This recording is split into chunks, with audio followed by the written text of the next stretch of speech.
சின்ன ஆமதின் இரக்கம். ஒரு சிறிய கிராமத்தில் ஆமத் என்ற சிறிய குழந்தை வாழ்ந்தான். ஆமத் மிகவும் இரக்கமானவன் மற்றும் எப்போதும் பிறரை உதவ முயற்சிப்பவன்.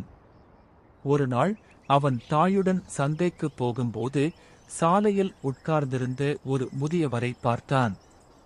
அந்த முதியவர் மிகவும் சோர்ந்தும் பசிக்கொண்டும் இருந்தார். ஆமதின் தாய் அவனுக்கு சொல்லினார், பிறருக்கு உதவுவது மிகவும் நல்ல செயலாகும். குறிப்பாக அவசரத்தில் இருக்கும் மக்களுக்கு உதவுவது மேலும் முக்கியம். ஆமத் அந்த முதியவரை பார்த்து இரக்கம் கொண்டான். அவன் அந்த முதியவருக்குச் சென்றான் மற்றும் சொன்னான், வணக்கம் அங்கிள்.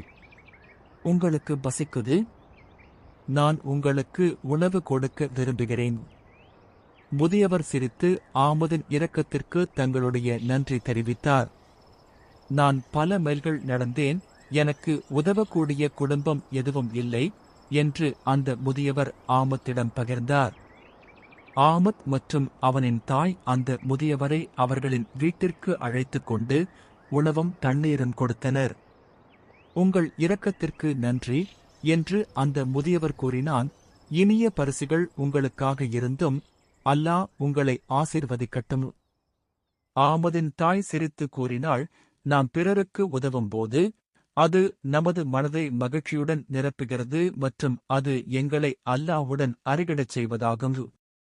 அந்த நாளிலிருந்து ஆமத் எப்போதும் பிறருக்கு உதவ முயற்சித்தான், பெரியதோ அல்லது சிறியதோ.